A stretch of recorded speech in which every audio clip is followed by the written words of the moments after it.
Today we will be discussing the leadership of General Giap in the backdrop of heavy human cost. Question: General Giap's actions in 1951, 1968, and 1972 gained his army little, and the cost of these actions were very heavy in terms of the human cost. In these three campaigns alone, Giap lost an estimated 180,000 troops. Are the critics justified in calling General Giap a butcher? So let us see this question. In assessing General Giap as a great military leader, we have to consider more factors than just the casualty figures.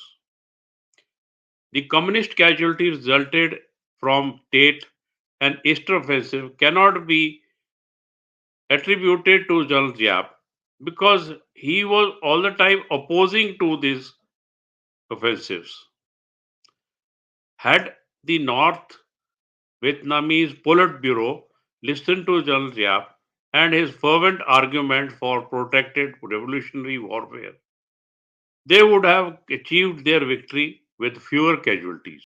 Yes, the Red River Delta operation was his doing, and it turned out to be his miscalculation. But he learnt his lessons and implemented those lessons in the later operations. Unfortunately, the critics also forget that General Giap was fighting much bigger enemies with abundance of resources and much superior technology. Giap had no choice but to use the terrain, the weather, and people as weapon to defeat such big military powers like French, the Americans, and the Japanese. And he did it successfully. While it is true that the campaigns in 1951, 1968, and 1972 resulted in significant losses for his army, it is essential to examine the context, broader context and impact of his leadership to make a comprehensive evaluation. General Giap's military campaign were often part of larger strategic objective aimed at achieving independence and unification of Vietnam.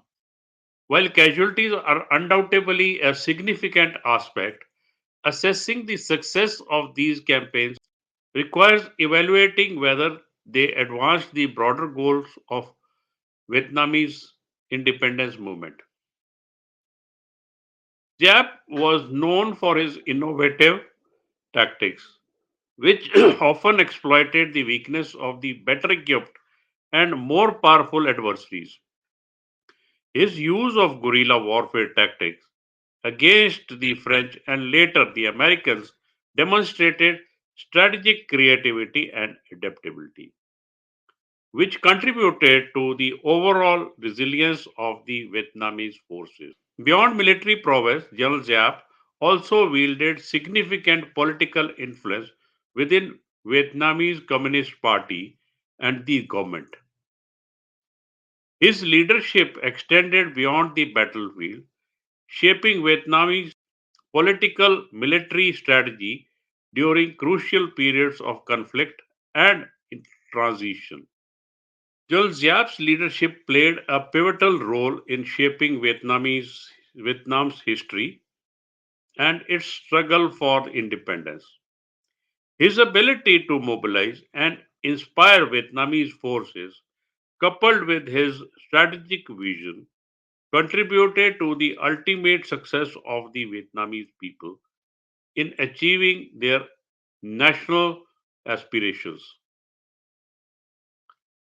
Despite the human cost of his military campaigns, General Giap is widely regarded as a national hero in Vietnam and respected internationally as a military strategist.